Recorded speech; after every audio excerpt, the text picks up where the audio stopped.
तो सबसे पहले मैंने कहलाया है नमो तस्य भगवतो अरहतो सम्मा सम्बुद्धस्स। नमो माने नमस्कार, तस् माने उनको, अप्रसन्नता किनको। फिर क्या है, भगवतो जिन्होंने अपने राग द्वेष काम क्रोध मोहंकार सब भग्न किए, अपने शत्रुओं पर विजय पाली, अरहंत गति को प्राप्त है, जिनकी कोई इच्छा नहीं, उनका अगला जन्म नहीं, सम्मा संबुद्ध सब बुद्धों की भांत, जो बुद्ध हो चुके हैं, जो हैं और जो होंगे, ऐसे बुद्ध को मैं 3 बार प्रणाम करता हूँ। फिर आपने कहा बुद्धं शरणं गच्छामि, मैं बुद्ध की शरण जाता हूँ या जाती हूँ, इन बुद्ध की नहीं। आप अपनी बुद्धि की शरण बनाइए, जिसके द्वारा कोई काम कर सकते हैं या कोई काम कर सकती हैं। धम्मं शरणं गच्छामि, मैं धम्म की शरण जा रहा हूं। धम्म क्या है? धम्म एक जीवन जीने की कला है। तथागत बुद्ध ने जो धम्म आपको दिया है वो जीवन जीने की कला है। कहते धारण करे सो धम्म है, नहीं तो कोरी बात। सूरज हुए प्रभात है, नहीं तो काली रात। धम्म जो है अपने जीवन में उतारा जाता है, धारण किया जाता है, उतारा जाता है, और तभी सद्धम्म होता है। बाबा साहब ने आपको ऐसा धम्म दिया है, जैसे उदाहरण के लिए नदियां, सभी नदियों के नाम है और एक दूसरे में मिलती हुई समुद्र में समाहित हो जाती है। वहां नदी का अस्तित्व खत्म हो जाता है और वह समुद्र हो जाता है। तो बाबा साहब ने आपको समुद्र रूपी धम्म दिया है, जिसकी कोई थाह नहीं है। आप ऐसे धम्म में जा रहे हैं और जैसे पहाड़ आंधी तूफान से भी दिखता नहीं है, ऐसा धम्म बाबा साहब ने दिया है, किसी प्रकार से डिगने वाला नहीं है। साथ में तीसरा धम्म है संघं शरणं गच्छामि, हम संगठित रहेंगे और श्रावक संघ के सामने बैठे हैं। जब आप संगठित रहेंगे तो आपको कोई सताएगा नहीं। कहते एक धागे को लेकर के एक बच्चे से तुड़वा लेना और 7 लड़ी जब तैयार करो तो हाथी बल अजमा लेना। समझे? यानी जब रस्सी बटी जाती है तो हाथी तक बांधा जाता है। समझे? इसलिए संगठन का महत्व बहुत बड़ा है। तो एक छोटी सी कहानी यहाँ बीच में आ जाती है, 2 शब्द की है, उसके बाद सील की व्याख्या में करता हूँ। एक समय की बात, एक बैरगिया नाला था, तो वहाँ 3 साधु के भेष में डकैत चोर रहते थे।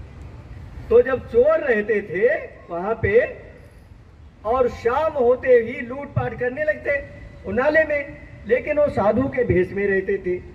एक दिन नाचने गाने वाले निकल पड़े, देर हो गई थी और वो लोग उनसे लूटपाट करने लगे। तो कहीं भैया मेरे पास क्या है? हमारे पास तो कुछ नहीं, हम तो नाचने गाने वाले हैं, हमसे क्या मिलेगा? तो बोले आज यहीं रुको और नाचो गाओ।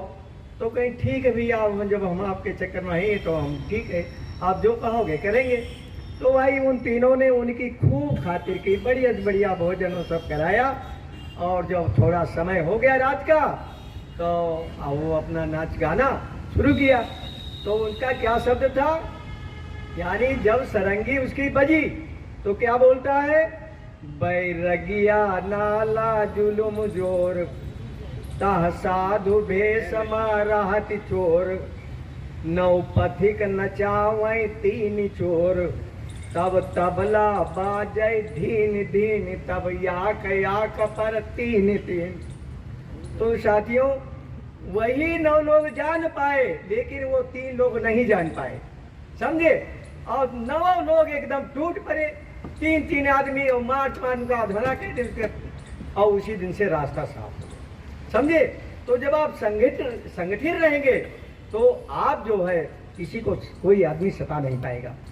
तो फिर है दूसरी बार भी बुद्ध की शरण जा रहे हैं, दूसरी बार भी धम्म की शरण जा रहे हैं, दूसरी बार संग, तीसरी बार भी बुद्ध की शरण जा रहे हैं, धम्म की शरण जा रहे हैं, संग। आपने 3 बार कहा, यानी त्रिवाचा कड़ाई से पालन किया है। समझे? फिर तथागत बुद्ध ने आपको 5 शील दिए। वो शील क्या है? मापदंड। जिससे आप अपने को नाप सकते हैं हम अच्छी जिंदगी जी रहे हैं या खराब जिंदगी जी रहे हैं, अच्छी जिंदगी जी रहे हैं या खराब जिंदगी जी रहे हैं।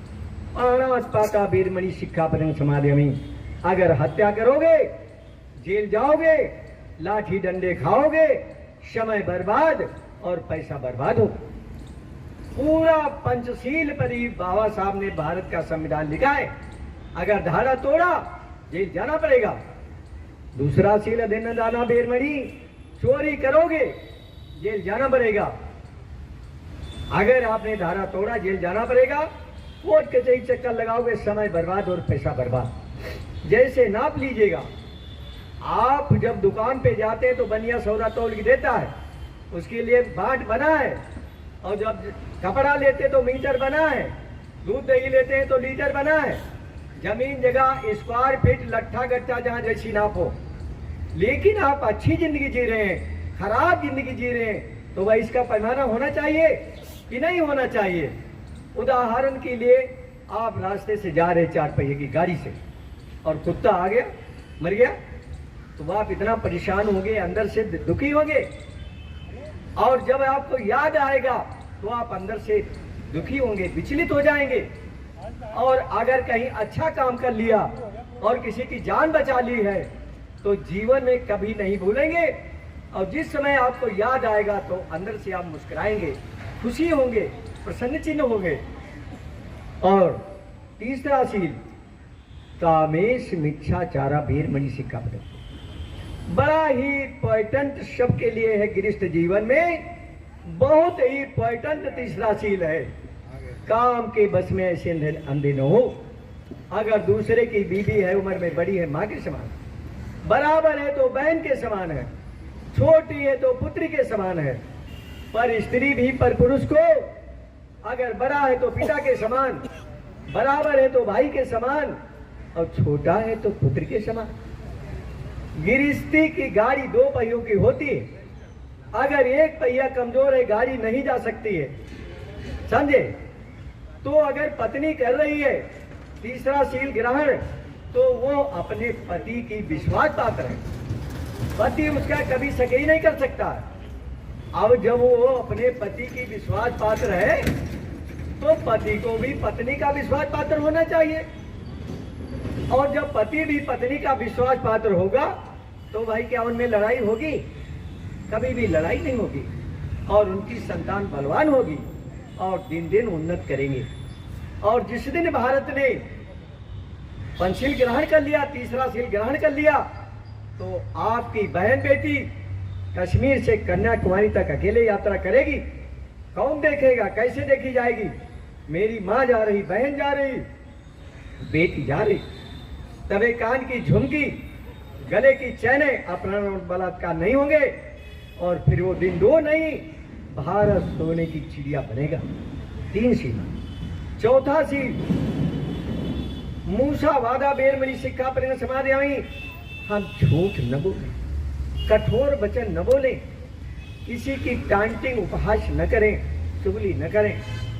अगर किसी दिन अपने माता या पिता या दोस्त मित्रों में किसी से झूठ बोल गए तो झूठ ही छिपाने के लिए सैकड़ों झूठ बोलना पड़ेगा। जब एक झूठ बोल गए तो उसको छिपाने के लिए तो जो बोलोगे तो सब झूठे तो बोलोगे, वो बात कहाँ छिपेगी? कभी भी छिपेगी नहीं, खुल जाती। 4 शील। 5वां शील सुरा। सुरा माने कच्ची, मेर माने पक्की, और मध्य माने मसल का। ये है गांजा है, चरस है, पिटनी तंबाकू, मध्य यानी मसल का। और फिर जो है पमादिठान है, यानी मन को डिस्टर्ब करने वाली चीज है, जैसे जुआ खेलना, सट्टा लगाना। आदमी जब जुआ हारेगा तो डिस्टर्ब होगा, पाओ तो बीबी के पायल तक बेच ले। और आदमी करेगा दहेड़ी, 100 रुपए की दारू पिएगा, 3000 रुपये महीना होता है। और साल में 36,000, 10 साल में 3,60,000। 3,60,000 की दारू पिएगा, क्या वो अपनी बीबी के वस्त्र दिला सकता है? क्या अपने बच्चों को पढ़ा सकता है? क्या बच्चों का इलाज करा सकता है? कभी नहीं। और वो हंसी का पात्र होता है। दारू लेने में पैसा गया, उसके बाद ज्ञान गया, उसके बाद आदि हो गया, उसके बाद रोगी हो गया।